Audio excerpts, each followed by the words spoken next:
ಇದೇ ನಮ್ಮ ಜಮೀನು ಇದು ಇಡ್ತಾ ಇಲ್ಲ ನಿಮಿಷ.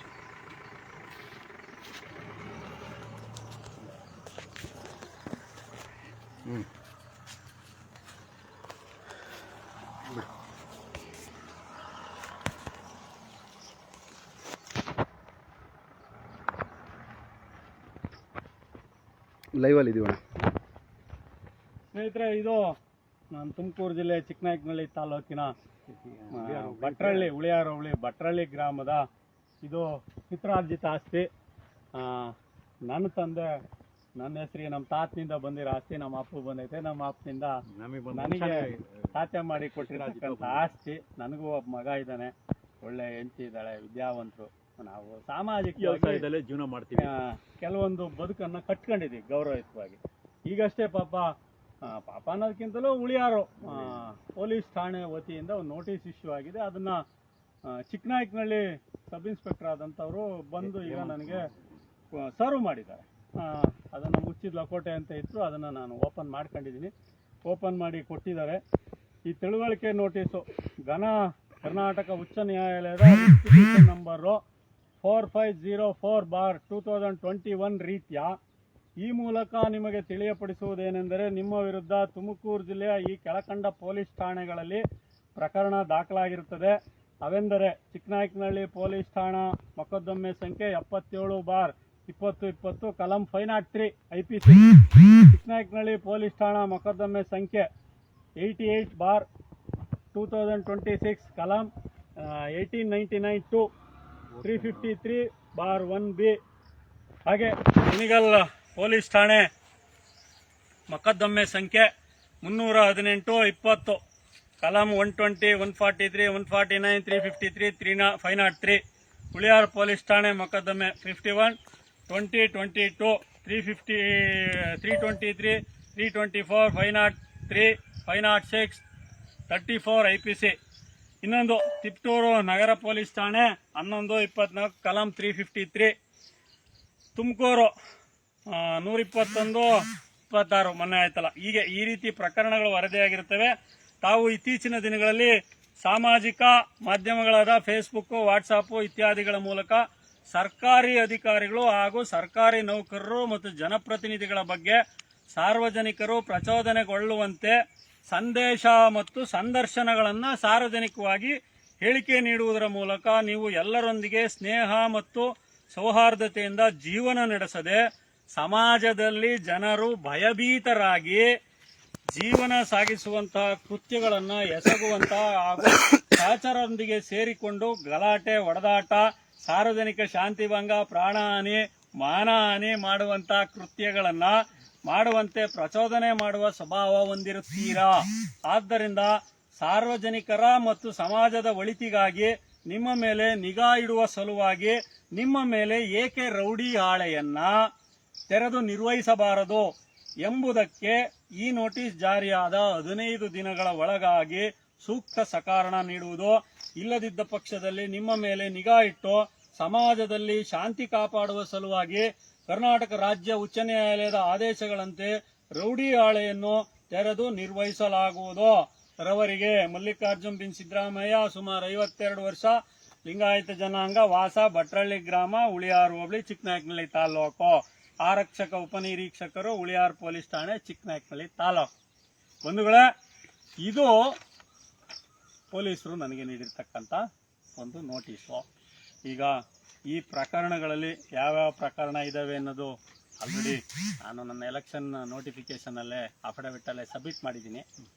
ಪೊಲೀಸರು ಸಾಮಾಜಿಕವಾಗಿ ಧ್ವನಿ ಎತ್ತಿದಾಗ ಅವರು ಬೇರೆ ಬೇರೆ ಕಾರಣಗಳಿಗಾಗಿ ಪೊಲೀಸರು FIR ಮಾಡೋದು, ಜೈಲಿಗೆ ಕಳಿಸೋದು, ಇವೆಲ್ಲ ಸಹಜವಾದಂಥ. ಯಾಕೆಂದರೆ ಇವತ್ತಿನ ಕಾಲಘಟ್ಟದ ಯಾಕೆಂದರೆ ಭ್ರಷ್ಟ ರಾಜಕೀಯ ವ್ಯವಸ್ಥೆ, ಕಳ್ಳರು, ಖದೀಮರ ವಿರುದ್ಧ ಧ್ವನಿ ಎತ್ತಿದಾಗ ಇದು ಸಹಜವಾಗಿರುತ್ತೆ.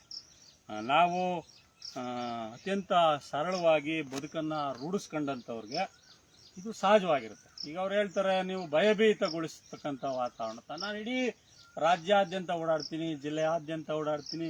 ಯಾವ ಜನನೂ ನನ್ನ ಕಂಡ ತಕ್ಷಣ ಓಡೋಗಲ್ಲ. ನನ್ನ ಜೀವಮಾನದಲ್ಲಿ ಇದುವರೆಗಾಗೂ ಯಾವುದೇ ಮಾರಕಾಸ್ತ್ರಗಳಿಂದ ನಾವು ಕೈ ಹಿಡಿದು ಸಾರ್ವಜನಿಕವಾಗಿ ಗಲಭೆ ಮಾಡಿಲ್ಲ, ಸಣ್ಣದೊಂದು ದುಂಡಿನೂ ಸಹ ಕೈ ಎತ್ಕೊಳಲ್ಲ, ದೊಣ್ಣೆ ಹಿಡ್ಕೊಳಲ್ಲ, ಏನು ಏನ್ ಕೇಳ್ಬೇಕು ನಮ್ಮ ಹತ್ರ ಇರೋದೊಂದು ಅಸ್ತ್ರ ಯಾವ್ದಪ್ಪ ಅಂದ್ರೆ ಮೊಬೈಲು.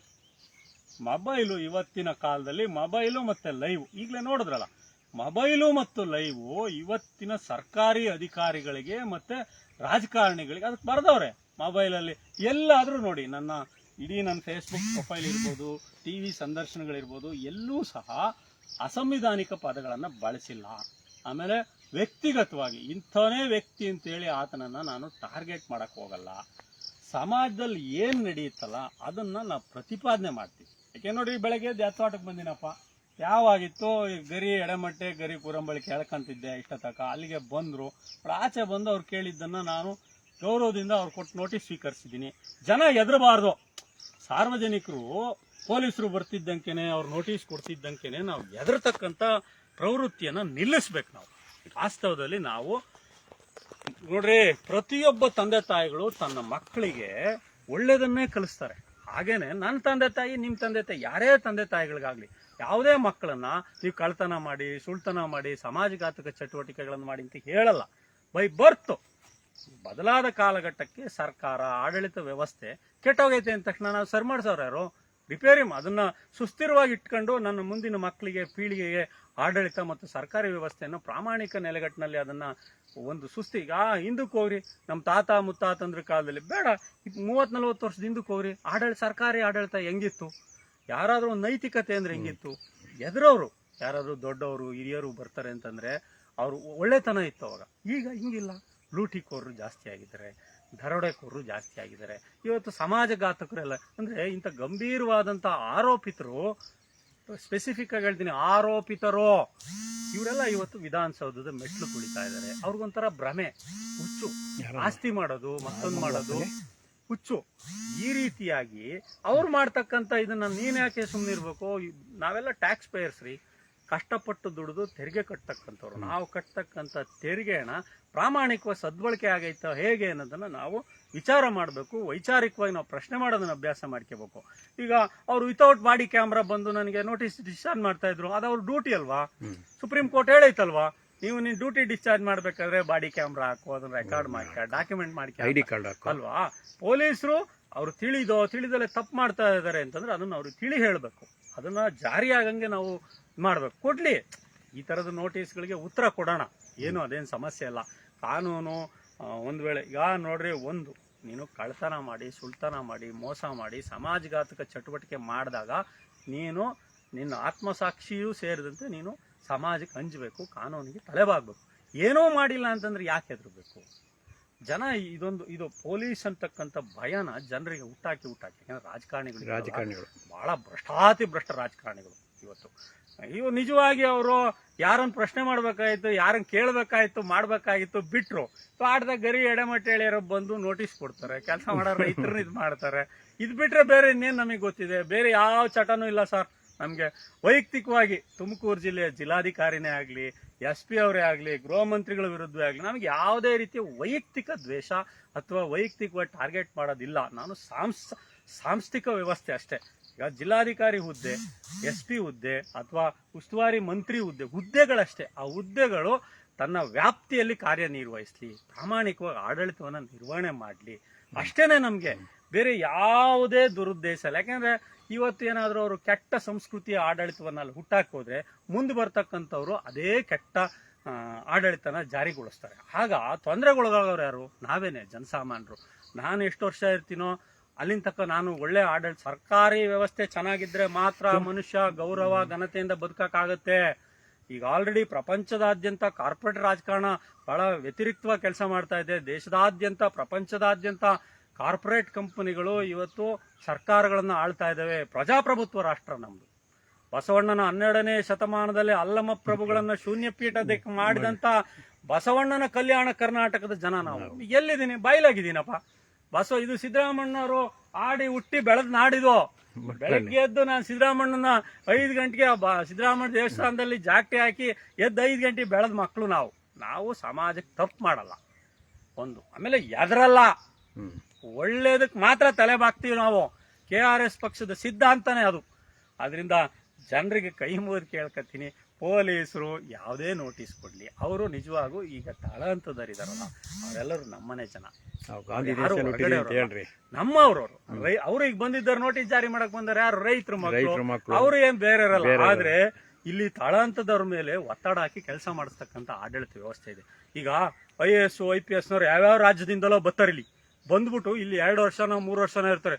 ಎಷ್ಟಾಗುತ್ತೋ ಮಾಡಬಾರದು ಭ್ರಷ್ಟಾಚಾರ ಮಾಡಿ ತಳಹಂತದ ಅಧಿಕಾರಿಗಳನ್ನೆಲ್ಲ ಬಳಸ್ಕೊಂಡು ಇವ್ರು ಒಬ್ಬೊಬ್ಬ IAS IPS ಗಳು 100 ಕೋಟಿ 200 ಕೋಟಿ ಹಿಂಗ್ ದೋಚ್ಕೊಂಡು ಅವ್ರವ್ರ ರಾಜ್ಯಗಳೋಗ ಬೇನಾಮಿ ಆಸ್ತಿ ಮಾಡ್ತಾರೆ.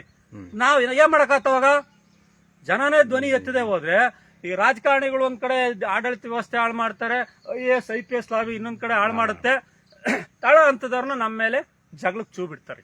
ಸಮಾಜದ ಈಗ ತಹಸೀಲ್ದಾರರು, AC DYSPಗಳು, additional SP AS IPS PC ಗಳ ಮೇಲೆ ನಮ್ಮನ್ನು ಜಗಳ ಆಡಕ್ ಬಿಡ್ತಾರೆ. VA RIಗಳ ಮೇಲೆ, ಬಿಲ್ ಕಲೆಕ್ಟರ್ಗಳ ಮೇಲೆ, PDOಗಳ ಮೇಲೆ, ತಳಹಂತದಾಗೆ ಸರ್ವಿಸ್ ಕೊಡ್ತಕ್ಕಂಥ ಅಧಿಕಾರಿಗಳ ಮೇಲೆ ಜನಸಾಮಾನ್ಯರನ್ನ, ಹೋರಾಟಗಾರನ ಎತ್ತಿಕ್ತಕ್ಕಂಥದ್ದು ಈ ಮೇಲ್ವರ್ಗದ, ಅಂದ್ರೆ ಸ್ಟ್ರಕ್ಚರಲ್ ಕರಪ್ಷನ್ ಅಂತಿನದನ್ನ.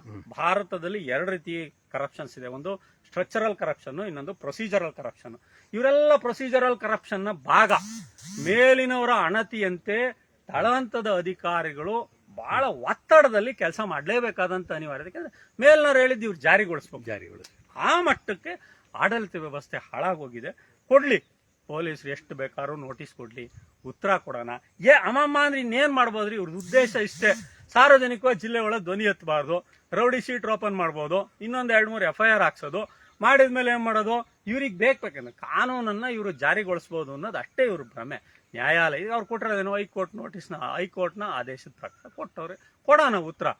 15 ದಿವಸ ಸಮಯ ಇರುತ್ತೋ, 1 ವಾರ ಇರುತ್ತೋ, 2 ದಿನ ಕೊಡ್ಲಿ, ಅವ್ರಿಗೆ ಉತ್ತರ ಕೊಡೋಣ. ಆದ್ರೆ ಈ ಮೂಲಕ ನಾವು ಜನರಿಗೆ ಹೇಳೋದೇನು ಅಂದ್ರೆ, ಧೈರ್ಯಗೆಡಬೇಡಿ, ರಾಜ್ಯದ ಜನ ಧೈರ್ಯಗೆಡಬೇಡಿ.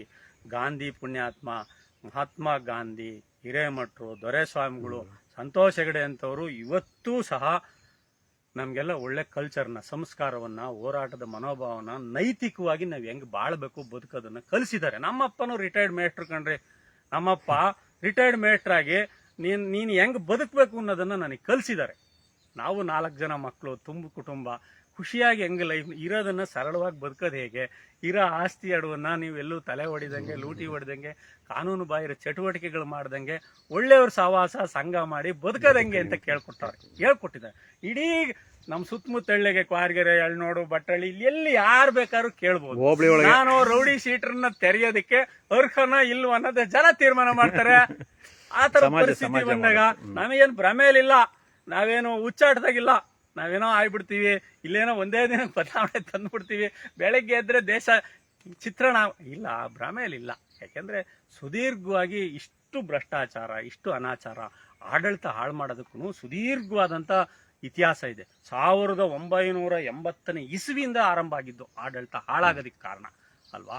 ಅವತ್ತಿಂದ ಸ್ಟಾರ್ಟ್ ಆಗಿದ್ದು. ನಿಜಲಿಂಗಪ್ಪರ ಕಾಲ ಹೊಟ್ಟೋಯ್ತು, ಲಾಲ್ ಬಹದ್ದೂರ್ ಶಾಸ್ತ್ರಿಗಳು, ನೆಹರು ಅವರು, ನಿಜಲಿಂಗಪ್ಪರ ಕಾಲಕ್ಕೆ ಒಳ್ಳೆ ಆಡಳಿತ ಕಳೆದೋಯ್ತು. ಅಲ್ಲಿಂದ ಈಚೆಗೆ ನಾವಿದ್ರಲ್ಲ, ನಾವು ನಿಜವಾದಂತ ನತದೃಷ್ಟರು. ಯಾಕೆಂದ್ರೆ ಆಡಳಿತ ಒಂದು ದಿನಕ್ಕೆ ಹಾಳಾಗ್ಲಿಲ್ಲ, ಹಂತವಾಗಿ ಕಳೆದ 50 ವರ್ಷಗಳಲ್ಲಿ ಕುಸಿದು ಇಲ್ಲಿಗೆ ಬಂದು ನಿಂತಿದೆ. ಸಮಾಜದಲ್ಲಿ ಮಾತಾಡೋದು, ಸೋಷಿಯಲ್ ಮೀಡಿಯಾದಲ್ಲಿ ವಿಡಿಯೋ ಮಾಡೋದು, ಇದೆಲ್ಲವೂ ಸಹ ಅಪರಾಧ. ನೋಡ್ರಿ, ನೀನು ಜನರನ್ನ ಭಯಭೀತಗೊಳಿಸ್ತಕ್ಕಂಥ ಭೀಭತ್ಸ ದೃಶ್ಯಗಳನ್ನ ನೀವು ವಿಡಿಯೋ ಮಾಡಕ್ ಹೋಗ್ಬೇಡಿ. ಆಮೇಲೆ ಯಾರ್ದೋ ಬೆಡ್ರೂಮ್ಗೆ ಹೋಗಿ ನೀವು ವಿಡಿಯೋ ಮಾಡಬೇಡಿ. ಅರ್ಥ ಆಯ್ತಾ? ಸರ್ಕಾರಿ ಕಚೇರಿ, ಈಗ ನನ್ನ ಜಮೀನೊಳಗ ಅವ್ರು ಬಂದ್ರು, ಅವ್ರು ಸರ್ಕಾರಿ ಕೆಲಸ ವಿಡಿಯೋ ಮಾಡೋದ್ರಲ್ಲಿ ತಪ್ಪೇನಿದೆ? ನ್ಯಾಯಾಲಯನೇ ಹೇಳಿದೆ. ನ್ಯಾಯಾಲಯದ ಕಲಾಪಗಳೇ ಇವತ್ತು ಲೈವ್ ಆಗ್ತಾ ಇದಾವೆ. ಹಾಗಾಗಿ ಅವರು ಪಾಪ ಅವರು ಒತ್ತಡದಲ್ಲಿ ಕೆಲಸ ಮಾಡ್ತಾ ಇರ್ತಾರೆ, ಅವ್ರು ಮಾಡ್ಲಿ. ಬಟ್ ಆದ್ರೆ ಎಲ್ಲೋ ಒಂದ್ ಕಡೆ ಆಡಳಿತ ಖಂಡಿತವಾಗೂ ಸುಧಾರಣೆ ಆಗುತ್ತೆ, ಬದಲಾವಣೆ ಆಗುತ್ತೆ. ಅರ್ಥ ಆಯ್ತಾ? ಕೇಸ್ ಹಾಕ್ತಾರೆ, ಅದಕ್ಕೆ ನ್ಯಾಯಾಲಯಕ್ಕಿದೆ. ವಕೀಲರುಗಳು, ಒಳ್ಳೆ ವಕೀಲರುಗಳು ಇವತ್ತು ನಮ್ಮ ಸಮಾಜದ ಮಧ್ಯೆ ಇದ್ದಾರೆ. ಒಳ್ಳೇದಿರೋ ಹೊತ್ತಿಗೆ ಮಳೆಗಾಲ ಆಗ್ತೈತೆ, ಬೆಳೆ ಆಗ್ತೈತೆ, ಗಾಳಿ ಕುಡಿತಾ ಇದೀವಿ, ಅನ್ನ ತಿಂತಾ ಇದೀವಿ. ಒಂದು ಇತ್ತೀಚೆಗೆ ಯಥೇಚ್ಛವಾದಂತ ರಾಸಾಯನಿಕಗಳನ್ನ ಮಣ್ಣಿಗೆ ಹಾಕೋದ್ರಿಂದ ಏನಾಗುತ್ತೆ, ಮಣ್ಣು ವಿಷವಾಗಿದೆ. ಆ ವಿಷದ ಮಣ್ಣಿನಲ್ಲಿ ಬೆಳೆದಂತ ಅನ್ನವನ್ನ ತಿಂದು ಎಲ್ಲ ಈ ರಾಜಕಾರಣಿಗಳಿಂದ ನಾವು ಸಹ ಒಂಥರ ಜಡ್ಗಟ್ಬಿಟ್ಟಿದೀವಿ. ಮಣ್ಣೆ ವಿಷ ಆದ್ಮೇಲೆ ಮಣ್ಣಿಂದ ತಿಂದಂತ ಆಹಾರವನ್ನ ನಾವು ವಿಷ ಸೇವಿಸಿದಾಗ ಕೆಟ್ಟದ್ದು, ದುರಾಲೋಚನೆ, ಕೆಟ್ಟ ಆಲೋಚನೆಗಳೇನೆ ಮನುಷ್ಯನಿಗೆ ಅದು ಆಗ್ತಾ ಇದೆ. ದಯಮಾಡಿ ನಾನು ಹೇಳೋದು, ಯಾವಾಗ್ಲೂ ಒಳ್ಳೆಯವ್ರ ಜೊತೆ ಸೇರಿ, ಒಳ್ಳೆಯವ್ರ ಸಹವಾಸ ಮಾಡಿ, ಒಳ್ಳೆ ಆಲೋಚನೆ ಮಾಡಿ, ಅಸಂವಿಧಾನಿಕವಾದ ಬಳಸಬೇಡಿ. ಸಂವಿಧಾನದಲ್ಲಿ ಪ್ರತಿಯೊಬ್ಬ ಪ್ರಜೆಗೂ ರಕ್ಷಣೆ ಇದೆ. ದಯಮಾಡಿ ನೀವು ಯಾರು ಧೈರ್ಯಗೆಡಬೇಡಿ. ನಿಮಗೆ ಯಾವುದೇ ರೀತಿಯ ಪ್ರಾಮಾಣಿಕವಾದಂಥ ಹೋರಾಟಕ್ಕೆ KRS ಪಕ್ಷ ಯಾವಾಗಲೂ ಜೊತೆ ಇದೆ. ಕರ್ನಾಟಕದಲ್ಲಿ, ಭಾರತದಲ್ಲಿ ಒಳ್ಳೊಳ್ಳೆ ವಕೀಲರುಗಳು, ಪ್ರಾಮಾಣಿಕರು, ಒಳ್ಳೆ ಜೀನ್ಸ್ ಇರೋರು, ಮಂತನಸ್ಥರು, ಇವತ್ತು ಸಮಾಜದ ಮೇಲೆ ಕನಿಕರ ಇರ್ತಕ್ಕಂಥವ್ರು ನೂರಾರು ಜನ ಇದ್ದಾರೆ. ಪೊಲೀಸರು ನೋಟಿಸ್ ಕೊಟ್ಟರು ಅಂದ್ರೆ ಎಲ್ಲ ಒಂದ್ ಕಡೆ ಪೊಲೀಸರು ನಮ್ಮನ್ನ ನಾವು ಒಳ್ಳೆಯವರೋ ಕೆಟ್ಟವರು ಅನ್ನೋದನ್ನ ಪರೀಕ್ಷೆ ಮಾಡೋದಕ್ಕೆ ನೋಟಿಸ್ ಕೊಟ್ಟಿರ್ತಾರೆ ಅಷ್ಟೇ, ಬೇರೆ ಇದರಲ್ಲಿ ಏನಿಲ್ಲ. ಅವ್ರು ನೋಟಿಸ್ ಕೊಟ್ಟ ತಕ್ಷಣ ಎದುರು ಓಡಾಕ್ತಕ್ಕಂಥ ಜಾಯಮಾನ ಯಾರೂ ಮಾಡಬೇಡಿ, ತಪ್ಪು ಮಾಡಬೇಡಿ. ಒಂದು, ನೀವು ಕಳ್ತನ ಮಾಡಬೇಡಿ, ಸುಲಿಗೆ ಮಾಡಬೇಡಿ, ಸುಳ್ತನ ಮಾಡಬೇಡಿ, ಮೋಸ ಮಾಡಬೇಡಿ, ವಂಚನೆ ಮಾಡಬೇಡಿ. ಇಷ್ಟೇ KRS ಪಕ್ಷ ನಾವ್ ಹೇಳೋದಿಷ್ಟೇನೆ. ಶೀಲ ಮತ್ತೆ ಶಿಸ್ತನ್ನ ನೀವು ಕಾಪಾಡ್ಕೊಳ್ಳಿ. ಈಗ ಯಾರೇ ಸರ್ಕಾರಿ ನೌಕರರು, ಅಧಿಕಾರಿಗಳು ಬಂದಾಗ ಅವ್ರ ಜೊತೆ ಗೌರವಯುತವಾಗಿ ವರ್ತನೆ ಮಾಡಿ, ಅವರ ಕರ್ತವ್ಯ ಕಡ್ಡಿಪಡಿಸ್ಬೇಡಿ.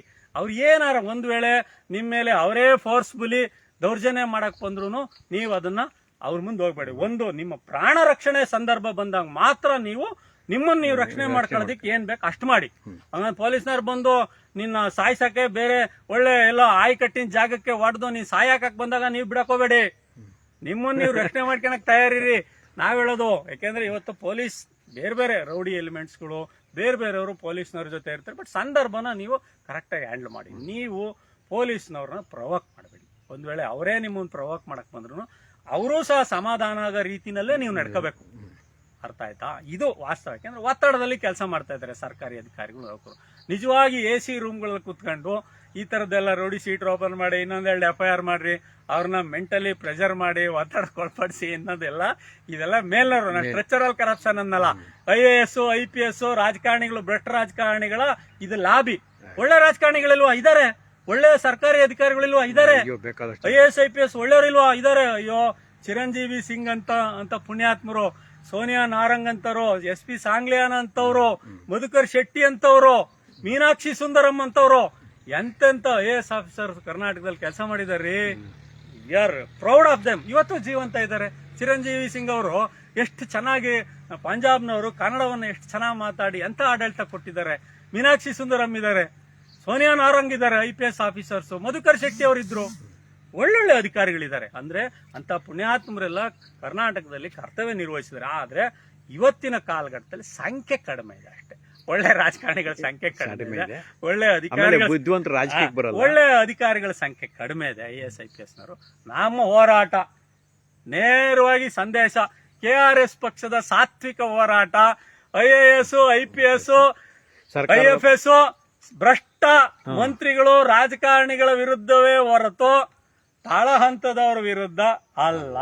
ಈಗ ನನಗೆ ನೋಟಿಸ್ ಕೊಟ್ಟಾರೆ, ಇದ್ರಾಗೆ IPS ನವ್ರು ಯಾರು ಬರಲ್ಲ, ಇದ್ರಲ್ಲಿ ಸೈನ್ ಹಾಕಿರೋರು ಯಾರು?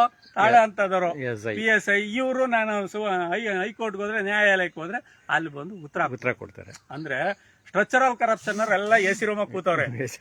ಪ್ರೊಸೀಜರಲ್ ಕರಪ್ಷನ್ ಮಾಡ್ತಕ್ಕಂಥ ಅಧಿಕಾರಿಗಳನ್ನ, ತಳ ಹಂತದವ್ರನ್ನ, PCಗಳನ್ನ, ASIಗಳನ್ನ, DYSPಗಳನ್ನ, ಅಡಿಷನಲ್ SPಗಳನ್ನ, AC, ತಹಸೀಲ್ದಾರ್, ಹೀಗೆ ಎರಡನೇ ಹಂತದ ಅಧಿಕಾರಿಗಳನ್ನ ಅವರು ಒತ್ತಡಕ್ಕೊಳಪಡಿಸಿ ನಮ್ಮಂತ ಹೋರಾಟಗಾರರ ಮೇಲೆ ಅವರು ದಮನ ಮಾಡಕ್ ಕೊಡ್ತಾರೆ. ಅದು ಸುಳ್ಳು, ಅದಾಗಲ್ಲ.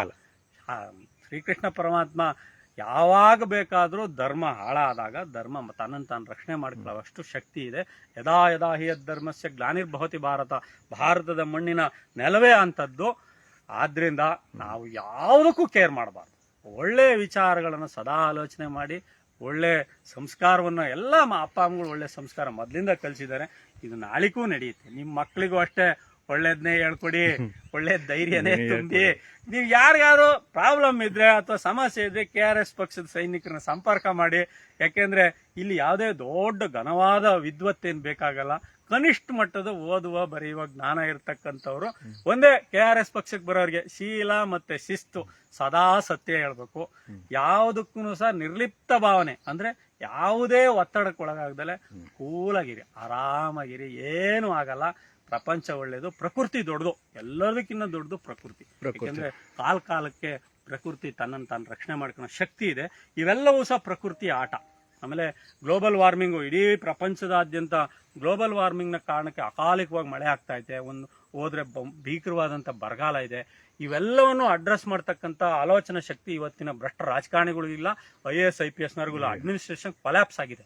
ಆ ಕಾರಣಕ್ಕಾಗಿ ತುಮಕೂರು ಜಿಲ್ಲೆನಲ್ಲಿ ಇವೆಂಟ್ ಮ್ಯಾನೇಜ್ಮೆಂಟ್ ಆಡಳಿತ ಅಂತ ಹೇಳ್ತಾ ಇದ್ದೀನಿ. ಯಾಕೆ ಅಂದ್ರೆ ಆ DC SP ಮತ್ತೆ ಉಸ್ತುವಾರಿ ಸಚಿವ ಹುದ್ದೆಯಲ್ಲಿರ್ತಕ್ಕಂಥವ್ರು ತಮ್ಮ ಕರ್ತವ್ಯಗಳನ್ನ ಅರಿತು ಕೆಲಸ ಮಾಡ್ತಾ ಇಲ್ಲ. ಕೇವಲ ಆಟ ಪಾಠ, ಜಾತ್ರೆ, ಉತ್ಸವ, ತಿಥಿ ಊಟ, ದಸರಾ ಇದಷ್ಟೇ ಆಡಳಿತ ಅಲ್ಲ. ಅರ್ಥ ಆಯ್ತಾ? ಆಡಳಿತ ಅಂದ್ರೆ ಬರ್ಬೇಕೀಗ ಹಳ್ಳಿಗಳಿಗೆ ಬರಬೇಕು. ಎಲ್ಲೆಲ್ಲಿ ಹಳ್ಳಿಗಳಿಗೆ ಇವತ್ತು ಸಹ 70 ವರ್ಷ 80 ವರ್ಷ ಆದ್ರೂ ರೇಷನ್ ಕಾರ್ಡ್ಗಳು ಕೊಡಲ್ಲ. 72 ಗಂಟೆ ಒಳಗೆ ರೇಷನ್ ಕಾರ್ಡ್ ಎಲ್ಲೈತ್ರಿ? ಹಳ್ಳಿ ಜನ ಪ್ರತಿ ಸೋಮವಾರ ಕಚೇರಿಗಳಿಗೆ ಕ್ಯೂ ಇಕ್ತಾ ಇದ್ದಾರೆ. BAಗಳು ತಳ ಹಂತದಲ್ಲಿ ಕೆಲಸ ಮಾಡಲ್ಲ. ನೀವು ತಳ ಹಂತದವ್ರನ್ನ ಎಂತದಕ್ಕೆ ಬಳಸ್ಕೊಂತಿದ್ದೀರಾ ಅಂದ್ರೆ ಈ ರೀತಿ ನನ್ನಂತರ ನೋಟಿಸ್ ಕೊಡೋದು, ಸಾಮಾಜಿಕ ಧ್ವನಿ ಎತ್ತವ್ರಿಗೆ ಹೇಳೋದು, ಇಂಥದಕ್ಕೆ ಆಡಳಿತವನ್ನು ಬಳಕೆ ಮಾಡ್ಕೊಂತ ಇದ್ದೀರಾ. ಇದು ಒಳ್ಳೇದಲ್ಲ. ಮಾನ್ಯ ಜಿಲ್ಲಾಧಿಕಾರಿಗಳೇ, SP ಅವರೇ, ಜಿಲ್ಲಾ ಪೊಲೀಸ್ ದೂರು ಪ್ರಾಧಿಕಾರಕ್ಕೆ ನೀವೇ ಅಧ್ಯಕ್ಷರು, ನೀವೇ ಹೇಳ್ ಕಳ್ಸಿದ್ರಿ. ಒಂದು ಫೋನ್ ಮಾಡಿ ಹೇಳಿದ್ರಿ, ನಾನೇ ಬರ್ತಿದ್ದೆ. ಇಷ್ಟೊಂದು ನನಗೆ ರೌಡಿ ಸೀಟ್ ಓಪನ್ ಮಾಡಕ್ಕೆ ಜಾರಿ ಮಾಡ್ರಿ ಆ ತರ ಒತ್ತಡ ಕೊಡೋಂಥದ್ದು ಏನಿರ್ಲಿಲ್ಲ ಅಲ್ವಾ? ನನ್ಗೇನು ವೈಯಕ್ತಿಕವಾಗಿ SP ವಿರುದ್ಧನೇ ಆಗಲಿ DC ವಿರುದ್ಧ ಏನಿಲ್ವಲ್ಲ. ಇರೋದು 2.5 ವರ್ಷ 3 ವರ್ಷ ಇರ್ತೀರಾ, ಇನ್ನೊಂದು ಊರಿಗೆ ಹೋಗ್ತೀರಾ, ಟ್ರಂಕ್ ಎತ್ಕೊಂಡು ಟೆಂಟ್ ಎತ್ತೀರಾ. ನಾನು ನಮ್ಮ ಅಪ್ಪನ ಆಸ್ತಿಲಿ ಕೆಲಸ ಮಾಡ್ಕೊಂಡಿರ್ತೀನಿ.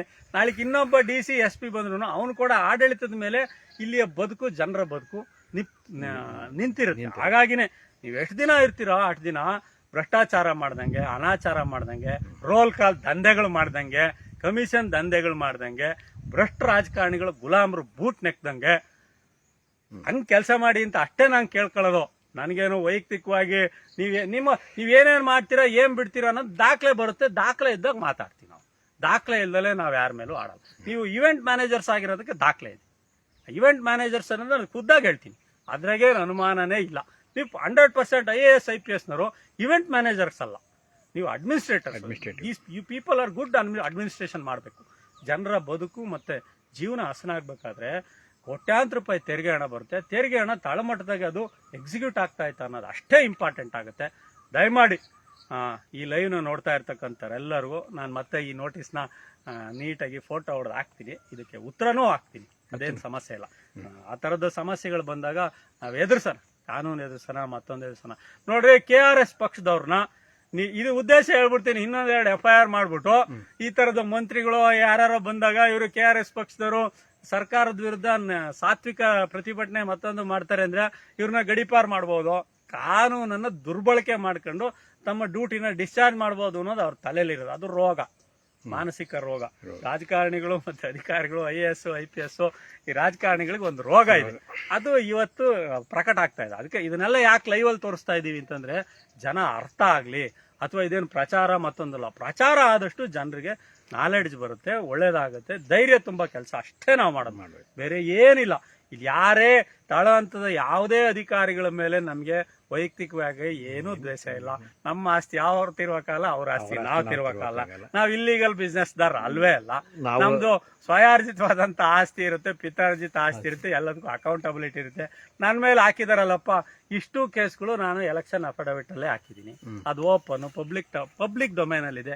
ಇದ್ರಲ್ಲಿ ಇನ್ನೊಂದು ಯಾವ್ದೋ ಒಂದು ಕೇಸ್ನ ಮೆನ್ಷನ್ ಮಾಡಿದ್ರೆ ಆ ಕೇಸು ನ್ಯಾಯಾಲಯದಲ್ಲಿ ಕಟಕಟಲೆ ವಿಚಾರಣೆ ಆಗಿ ಅದು ಆ ಅಧಿಕಾರಿನ 2 ದಿನ ನ್ಯಾಯಾಧೀಶರು ಬಾಕ್ಸ್ ಅಲ್ಲಿ ಇಟ್ಕೊಂಡು ಚೀಮಾರಿ ಹಾಕಿ ಆ ಕೇಸು ವಜಾ ಆಗಿದೆ. ಆ ಕೇಸ್ನು ಮೆನ್ಷನ್ ಮಾಡಿದ್ದಾರೆ. ನ್ಯಾಯಾಲಯ ಪ್ರಕರಣ ಸಾಕ್ಷಿಗಳೇ ಬಂದು ನನಗೆ ಗೊತ್ತಿಲ್ಲ ಅಂತ ಹೇಳಿದಂತ ಪ್ರಕರಣನು ಇದರಲ್ಲಿ ಮೆನ್ಷನ್ ಮಾಡಿದ್ದಾರೆ. ಹಂಗಾಗಿ ಇವೆಲ್ಲ ಇರ್ಲಿ. ಈಗ ಬಟ್ರಳ್ಳಿ ಕೆರೆ ಏರಿಯನ ಉಳಿಸೋದಿಕ್ಕೂ ಇದಕ್ಕೋಸ್ಕರ ಅದು ಲೈವ್ ಅಲ್ಲಿದೆ. ಈ ತರದೆಲ್ಲ ಸುಳ್ಳು FIR. ಪೊಲೀಸ್ನವ್ರ ಮೇಲೆ ಅವರು ನೀವ್ ಬಾಡಿ ಕ್ಯಾಮ್ರಾ ಹಾಕಿಲ್ವಲ್ಲಪ್ಪ, ಇದ್ಯಾಕೆ ಈ ತರ ನೀನು ಫೈನ್ ಅದಕ್ಕೊಂದು FIR ಹಾಕಿದ್ರು, ಅದನ್ನು ಮೆನ್ಷನ್ ಮಾಡ್ಕೊಂಡಾರೆ. ಆಮೇಲೆ ಈಗ ಮೊನ್ನೆ ಡಾಕ್ಟರ್ G ಪರಮೇಶ್ವರ್ ಅವರು ಜನಸ್ಪಂದನ ಅದನ್ನು ನೋಡಿದಿರ. ಆ ಹೆಣ್ಣು ಮಗಳು ಯಾರ ತಾಯಿ ಏನೋ ಯಾರು ಅಂತಾನೆ ನೋಡಿಲ್ಲ. ಅವ್ರು ನನ್ನ ಮೇಲೆ ನನ್ನ ಅವಮಾನ ಮಾಡಿರೋ, ತಳ್ಳಾಡಿರೋ, ನನಗೆ ಮಾನಭಂಗ ಏನೇನೋ ಹಾಕೊಂಡವ್ರೆ.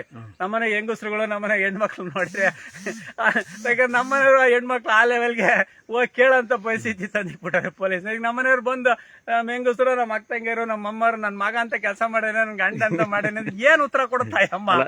ನನಗೆ ಯಾರು ಎದುರಿಗೆ ಬಂದು ನಿಲ್ಸಿರುವೆ ಕುಟುಂಬನೇ ಹೊಡೆಯೋ ಅಲ್ಲ. ಅದು ಈಗ ಅಮ್ಮನ ಎದುರಿಗೆ ತಂದು ನಿಲ್ಸಿರ ಅಮ್ಮ ಯಾರು ಅಂತ ಗುರ್ಸಕ್ ಆಗದೆ ಇರೋಂಥದ್ದು. ನ್ಯಾಯಾಲಯ ಹೈಕೋರ್ಟ್ ಅನ್ನ ಕೇಳ್ತೀವಿ, ಸುಪ್ರೀಂ ಕೋರ್ಟ್ ನ್ಯಾಯಾಲಯಗಳಿದಾವೆ, ದಯಮಾಡಿ ಅವ್ರನ್ನ ಮಂಪರು ಪರೀಕ್ಷೆಗೆ ಒಳಪಡಿಸಿ ಅಲ್ಲಿಯ ದಾಖಲೆಗಳನ್ನ ಕೊಡಿ ಅಂತ ಕೇಳ್ತೀವಿ. ನ್ಯಾಯಾಲಯದ ಹೋರಾಟ ಅದು, ಯಾವುದೇ ತಾಳ ಅಂದ್ರೆ ಇಲ್ಲಿ ಬಚಾವಾಗಾರ ಯಾರು ಅಂದ್ರೆ ಈ IAS IPS ರಾಜಕಾರಣಿ 5 ವರ್ಷ ಇರ್ತಾನೆ, ಓಡಾಡ್ತಾನೆ, ಟೆಂಟ್ ಹಾಕ್ತಾನೆ. ಈಗ ಡಾಕ್ಟರ್ ಜಿ ಪರಮೇಶ್ವರ್ ಅವರೇ ಸಾಯತಕ ಗೆಲ್ತಾನೆ ಇರ್ತಾರೆ. ಮುಂದಿನ ಚುನಾವಣೆಗೆ ಸೋಲ್ಬಹುದು. ಜನರ ತೀರ್ಮಾನ ಅದು ಅಲ್ವಾ. 5 ವರ್ಷದಾಗೆ ಇವರು IAS ನವರು ಈ DC SP ಇಲ್ಲೇ ಇರ್ತಾರ, ಟ್ರಾನ್ಸ್ಫರ್ ಆಗ್ತಾರೆ, ಈ ರಾಜ್ಯ ಅಂದ್ರೆ ಇನ್ನೊಂದು ರಾಜ್ಯಕ್ಕೆ ಹೋಗ್ತಾರೆ. ಆದ್ರೆ ಈ ಸುಳ್ಳು ಕೇಸ್ಗಳು, ಸುಳ್ಳು ದೂರುಗಳನ್ನ ತಳ ಹಂತದ ಅಧಿಕಾರಿಗಳನ್ನ ಬಳಸ್ಕೊಂಡು ಇವರು FIR ಮಾಡ್ತಾರೆ. ಈಗ ನಾನು ನ್ಯಾಯಾಲಯಕ್ಕೆ ಕರ್ಕೊಂಡು ಹೋದ್ರು ತಳ ಹಂತದ ಅಧಿಕಾರಿಗಳು ಬರ್ತಾರೆ. ಬಾಕ್ಸಳಿಗೆ ಮಾಂಪರ ಪರೀಕ್ಷೆ ಕೊಟ್ರೆ ಯಾರು ಬರುತ್ತೆ? ಅದ್ಯಾರೋ ಮಂಜುಳಾ ಅಂತಲ್ಲ ಏನೋ ಆಯಮ್ಮ. ಮಾಂಪರ ಪರೀಕ್ಷೆ ಆದ್ರೆ ಆಯಮ್ಮ ಸತ್ಯ ಹೇಳ್ಬೇಕಾಗತ್ತಲ್ಲ, ಯಾರ್ಯಾರು ಒತ್ತಡದಿಂದ ಹಾಕ್ಸಿದೆ, ಯಾವ ಅಧಿಕಾರಿಗಳು ಅಂದ್ರೆ ಈ ಪ್ರೋಸೆಸ್ ಲೇಟ್ ಆಗ್ಬಿಡುತ್ತೆ. ಅಷ್ಟೊತ್ತಿ ಜನ ಈ ಪ್ರಕರಣನ ಮರ್ತೋಗಿರ್ತಾರೆ, ಅವರು ರಾಜ್ಯ ಬಿಟ್ಟು ಇನ್ನೊಂದ್ ಕಡೆಗೆ ಹೋಗಿರ್ತಾರೆ. ಅದಕ್ಕೆ ಜನರನ್ನ ಸಂಘಟನೆ ಮಾಡಬೇಕು, ಈ ರಾಜ್ಯದ ಜನ ಎಚ್ಚೆತ್ಕೋಬೇಕು, ಈ ಹುನ್ನಾರ ಅರ್ಥ ಮಾಡ್ಕೋಬೇಕು. ಭ್ರಷ್ಟ ರಾಜಕಾರಣಿಗಳು, ಭ್ರಷ್ಟ ಪೊಲೀಸರು, ಆಡಳಿತ ವ್ಯವಸ್ಥೆ, ಮೇಲ್ಮಂತದ ಆಡಳಿತ ವ್ಯವಸ್ಥೆ, ಈ ಸ್ಟ್ರಕ್ಚರಲ್ ಕರಪ್ಷನ್ ಅಂತ ಏನಂತೀವಿ, ನೀತಿ ಕರಪ್ಷನ್, ನೀತಿ ಕೆಟ್ಬಿಟ್ಟವ್ರು ಅವರು. ನಮ್ಮ ಭಾರತದ ಸಂವಿಧಾನ ಅತ್ಯಂತ ಪ್ರಮುಖವಾದಂತ ಬಾಬಾ ಸಾಹೇಬರು ಕೊಟ್ಟಿರ್ತಕ್ಕಂಥ ಅದ್ಭುತವಾದಂತ ಸಂವಿಧಾನವನ್ನ ಇವ್ರ ಕೈಲಿ ಅನುಷ್ಠಾನಗೊಳಿಸಕ್ಕಾಗ್ತಲ್ಲ, ಜಾರಿಗೊಳಿಸ್ದಾಗಲೇ ನೀತಿ ಕೆಟ್ಬಿಟ್ಟವ್ರೆ, ನೈತಿಕವಾಗಿ ಅಧಪತನಗೊಂಡಿದ್ದಾರೆ.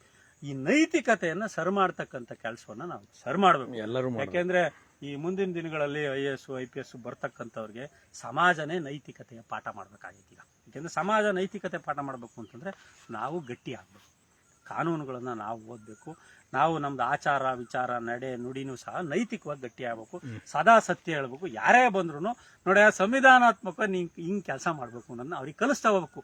ಇವತ್ತಿನ IAS ಈಗ ಹೊಸದಾಗಿ ಯಾರೋ ಟ್ರೈನಿಂಗ್ ತಂಡ IAS ನವರು IPS ನವರು ಬತ್ತದಂಗೆ ಈ ಕೆಳಗಡೆಗೆ ಇವರೆಲ್ಲ ರೆಡಿ ಮಾಡಿ ಹೋಗ್ಬಿಡ್ತಾರೆ. ಅವ್ರು ಬತ್ತದಂಗೆ ಇವ್ರೇನ್ ಕಳ ಕೆಲಸ ಮಾಡ್ತಿರೋ ದಂಧೆಕೋರರ ಜೊತೆ ಶಾಮೀಲಾಗಿದ್ರು, ಈ ದಂಧೆಗಳನ್ನೆಲ್ಲ ಅವ್ರಿಗೆ ಕಲಿಸಿ ಹೋಗ್ಬಿಡ್ತಾರೆ. ಅವ್ರು ಬಂದು ಇವ್ರು ಮಾಡಿ ಸಿಸ್ಟಮ್ ಬಿಲ್ಡ್ ಮಾಡಿರ್ತಾರೆ, ಅದ್ರೊಳಗೆ ಕೆಲಸ ಮಾಡ್ಬೇಕು. ಹಂಗಾಗಿ ಸಿಸ್ಟಮ್ ಹಾಳಾಗ್ತಾ ಇದೆ. ಇದು ಸುದೀರ್ಘವಾದಂತ ಹೋರಾಟ ಆಗ್ಬೇಕು, ಸಂಘರ್ಷದ ಹೋರಾಟ. ಜೈಲ್ ಶಿಕ್ಷೆ ಆಗುತ್ತಾ ಆಗ್ಲಿ, ರೌಡಿ ಶಿಕ್ಷೆ ಆಗುತ್ತಾ ಆಗ್ಲಿ, ಬಟ್ ಇವೆಲ್ಲಕ್ಕೂ ಕಾಲ ಉತ್ತರ ಕೊಡುತ್ತೆ. ಪ್ರಕೃತಿನಲ್ಲಿ ಎಲ್ಲದಕ್ಕೂ ಸಮಯ ಇದೆ, ಅದನ್ನ ಬಳಸ್ಕೊಳ್ಳೋಣ. ನಾವು ಏನು ಆಗಲ್ರಿ, ನಾವೆಲ್ಲರೂ ಧೈರ್ಯವಾಗಿರ್ಬೇಕು, ಹೆದರ್ಬೇಡ್ರಿ ಅಷ್ಟೇ. ಯಾಕೆಂದ್ರೆ ನಾವು ನಮ್ಮ ತಾತ 30 ವರ್ಷದಿಂದ ನಮ್ಗೊಂದು ಒಳ್ಳೆ ಸಮಾಜ ಇತ್ತು, ಒಳ್ಳೆ ಆಡಳಿತ ಇತ್ತು, ನೈತಿಕತೆ ಇತ್ತು, ಧೈರ್ಯವಾಗಿ ಓಡಾಡಬೇಕಾದಂಥ ವ್ಯವಸ್ಥೆ ಇತ್ತು. ದಿನೇ ದಿನೇ ಹಂತವಾಗಿ ಎಲ್ಲ ಕಡೆ ಈ ಮದ್ಯ ಎಲ್ಲ ಕುಡಿದು ಹಾಳಾಗ್ತಾ ಇದ್ದಾರೆ. ಎಲ್ಲ ಜನ ಸಣ್ಣ ಹುಡುಗರೆಲ್ಲ ಹಾಳಾಗ್ತಾ ಇದ್ದಾರೆ. ನೈತಿಕವಾಗಿ ಆಲೋಚನೆ ಮಾಡೋ ಶಕ್ತಿ ಇಲ್ಲ, ದೈಹಿಕ ಶ್ರಮ ಮಾಡಲ್ಲ, ಉದ್ಯೋಗ ಮಾಡಲ್ಲ, ಎಲ್ಲ ಊರು ಬಿಟ್ಟು ಹೋಗ್ತದೆ.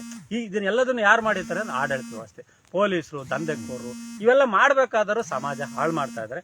ಸರ್ ಮಾಡ್ಬೇಕು ನಾವೇ. ಯಾಕಂದ್ರೆ ನಮ್ಮ ತಾತ ಮುತ್ತಾತಂದ್ರ ಕಾಲದಲ್ಲಿ ಒಳ್ಳೆ ಆಡಳಿತ ಇತ್ತು, ಒಳ್ಳೆ ಸಂಸ್ಕಾರ ಇತ್ತು. ನಮ್ಮ ಮಕ್ಕಳ ಕಾಲಕ್ಕೆ ನಾವೇನು ಬಿಟ್ಟು ಎಂಥ ಆಡಳಿತ ಬಿಟ್ಟು ಹೋಗ್ತೀವಿ ಅಂತಂದ್ರೆ ಭಯವಾಗುತ್ತೆ. ಯಾಕೆಂದ್ರೆ ಕಳ್ಳರು, ಕಾಕರು, ಕದೀಮರು ಮಾತೇ ಆಡದಂತ ಒಂದು ಆಡಳಿತವನ್ನು ಕೊಟ್ಟು ಹೋಗ್ತಕ್ಕಂಥದ್ದು ನಮ್ದು ತಪ್ಪಾಗುತ್ತೆ. It is our social responsibility, ಸಾಮಾಜಿಕ ಕರ್ತವ್ಯ ಇದು. ಸಂವಿಧಾನಬದ್ಧವಾಗಿ ಬರೀ ನನಗೆ ವಾಕ್ ಸ್ವಾತಂತ್ರ್ಯ ಕೊಟ್ಟೈತೆ, ನನ್ನ ಕರ್ತವ್ಯ ಐತೆ ಅಂದ್ರೆ ಆಗಲ್ಲ. ಸರ್ಕಾರ ಮತ್ತು ಆಡಳಿತವನ್ನ ನಾವು ಪ್ರಾಮಾಣಿಕವಾಗಿ ನೆಲೆಗಟ್ಟಿನಲ್ಲಿ ನಾವು ನಿರ್ವಹಣೆ ಮಾಡಿ ನಿಭಾಯಿಸಿ ಅದನ್ನ ಮಾನಿಟರ್ ಮಾಡಿ ನಾವು ನಮ್ಮ ಮಕ್ಕಳಿಗೆ ಕೊಟ್ಟೋಗ್ಬೇಕು. ಯಾಕೆಂದ್ರೆ ಈಗ ಆಲ್ರೆಡಿ ನಾನು ಹೇಳ್ತಾ ಇದ್ದೀನಿ, ನಿಮ್ಮ ಪಿತ್ರಾರ ಜೊತೆ ಆಸ್ತಿಗಳನ್ನೇ ಯಾವನೋ ನಕಲಿ ಆಧಾರ್ ಕಾರ್ಡ್ಗಳನ್ನ ಸುನೀಲ್ ಅನ್ನ ನಾನೇ ಸುನೀಲ್ ಅಂತ ಆಧಾರ್ ಕಾರ್ಡ್ನ ಮಾಡಿ ನಿಮ್ಮ ಆಸ್ತಿಗಳನ್ನೆಲ್ಲ ಕಂಡರಿ ಮಾರ್ತಾ ಇದಾರೆ ಕಣ್ರಿ. ಅಂತ ಕೆಟ್ಟ ಆಡಳಿತ ಐತೆ. ಚಿಕ್ಕನಾಯಕನಹಳ್ಳಿನಲ್ಲೇ ಇಂಥ ಪ್ರಕರಣಗಳಾಗಿದ್ದಾವೆ. ನಿಮ್ಮ ಆಸ್ತಿಗಳಿಗೂ ಗ್ಯಾರಂಟಿ ಇಲ್ದೇ ಇರೋಂಥ ಆಡಳಿತ ಐತೆ. ಇವತ್ತಿನ ತನಕ ಅವ್ರನ್ನ ಬಂದ್ಸಕ್ಕಾಗಿಲ್ಲ. ಅವರು ರಾಜಾರೋಷವಾಗಿ ಇನ್ನಷ್ಟು ಇಂಥ ಪ್ರಕರಣ ಅಂದ್ರೆ ಇವೆಲ್ಲವೂ ಆಡಳಿತದ ವೈಫಲ್ಯಗಳು. ಇವುಗಳ ಬಗ್ಗೆ ಕೆಲಸ ಮಾಡಬೇಕು, ಇಂಥವ್ರ ಬಗ್ಗೆ ಧ್ವನಿ ಎತ್ತಬೇಕು, ಆಡಳಿತನ ಸರಿ ಮಾಡಬೇಕು. ಇವೊಬ್ಬ ರೈತ ತನ್ನ ಜಮೀನು ಕಂಡರಿಗೆ ಡೈಲಿ ಯಾವನಾರ ನಿನ್ನ ಆಸ್ತಿ ನೋಡ್ಕೊಳಕ್ ಆಗ್ತೇನಪ್ಪ? ನೋಡಕ್ಕಾಗಲ್ಲ. ಅಂತ ಕೆಟ್ಟ ಕುವ್ಯವಸ್ಥೆ ಇದೆ. ಚಿಕ್ಕನಾಯಕನಹಳ್ಳಿಲೇ ಐತೆ. ಚಿಕ್ಕನಾಯಕನಹಳ್ಳಿಲೇ ಹೆಂಗಿದ್ದಾಗ ರಾಜ್ಯಾದ್ಯಂತ ನೀವೇನ್ ತಿಳ್ಕೊಂಡ್ಬಿಡ್ತೀರಾ? ನಾವು ಲೂಟಿ ಹೊಡೆದು ವಾಮ ಮಾರ್ಗದಲ್ಲೂ ಹಣ ಸಂಪಾದನೆ ಮಾಡ್ತಿದ್ದಂತೆ ನಾವು ಸೆಕ್ಯೂರ್ ಆಗ್ಬಿಟ್ಟು ನಾವು ಇಷ್ಟು 1000 ಕೋಟಿ ದುಡ್ಡು ಮಾಡು, ಇಷ್ಟು ಎಕರೆ ಆಸ್ತಿ ಮಾಡಿ ಹೋದ್ರೆ ನಿಮ್ಮ ಆಸ್ತಿಗಳಿಗೆ ಗ್ಯಾರಂಟಿ ಇಲ್ಲ ಕಣ್ರಯ್ಯ. ಅದನ್ನು ಯಾವನ ಕಳ್ಳರು ಸಿಕ್ತಂಗೆಲ್ಲ ಯಾರ್ಯಾರಿಗೂ ರಿಜಿಸ್ಟರ್ ಮಾಡಿ ಕೊಡ್ತಾವ್ರೆ. ಆ ರಿಜಿಸ್ಟರ್ ಆದಂತ ಕ್ರಿಮಿನಲ್ ಪ್ರಕರಣ ದಾಖಲ್ಸಲಕ್ಕಣೆಯ ಅಷ್ಟ್ರ ಮಟ್ಟಿಗೆ ಕೆಟ್ಟೋಯ್ತೆ ಆಡಳಿತ. ಇಂಥವ್ರೆಲ್ಲ ಸರಿ, ನಾನು ಒಬ್ಬ ಮಾತಾಡಿದ್ರೆ ಆಗಲ್ಲ, ಸಾರ್ವಜನಿಕವಾಗಿ ಎಲ್ಲರೂ ಮಾತಾಡಬೇಕು. ಅದರಿಂದ ಈ ತರದ ಇದಕ್ಕೆ ಮುಂದಿನ ದಿನಗಳಲ್ಲಿ ಉತ್ತರ ಸಿಕ್ಕುತ್ತೆ. ನಮಗೆ ಪುಣ್ಯಾತ್ಮರು SR ಹಿರೇಮಠರು, ರವಿಕೃಷ್ಣ ರೆಡ್ಡಿ ಅಂತವರು, ಸಂತೋಷ್ ಹೆಗಡೆ ಅವರು, ಈ ಥರದ್ರೆಲ್ಲ ಒಳ್ಳೆ ಇನ್ನೂ ಜೀವಂತವಾಗಿದ್ದಾರೆ. ಪ್ರಶಾಂತ್ ಭೂಷಣ್ ಅಂತ ಹಿರಿಯ ವಕೀಲರುಗಳಿದ್ದಾರೆ. ಆಮೇಲೆ ಕರ್ನಾಟಕದಲ್ಲೂ ಸಹ ಒಳ್ಳೊಳ್ಳೆ ವಕೀಲರುಗಳಿದ್ದಾರೆ. ಸಂವಿಧಾನ ಇದೆ, ಬಾಬಾ ಸಾಹೇಬ್ ಅಂಬೇಡ್ಕರ್. ಆಮೇಲೆ ಜ್ಞಾನವನ್ನು ಹಂಚ್ಕೊಳ್ತಕ್ಕಂಥ ಒಳ್ಳೆ ಸಮಾಜ ಇವತ್ತು ಇದೆ. ಅದರಿಂದ ದಯಮಾಡಿ ಚಿಕ್ಕನಾಯಕನಹಳ್ಳಿ ಸೇರಿದಂತೆ ತುಮಕೂರಿನ ಎಲ್ಲ ನಾಗರಿಕರಿಗೆ, ಪ್ರಜೆಗಳಿಗೆ ಈ ತರದರ ವಿರುದ್ಧ ನಾವು ಹೋರಾಟ ಮಾಡೋಣ. ಪ್ರಾಮಾಣಿಕವಾಗೋಣ. ಇದಕ್ಕೆ ಉತ್ತರನೂ ನಾನು ಸಾಮಾಜಿಕ ಮಾಧ್ಯಮದಲ್ಲಿ ಹಾಕ್ತೀನಿ. ನಮಸ್ಕಾರ. ಮನೆಯವರು ಫೋನ್ ಮಾಡಿ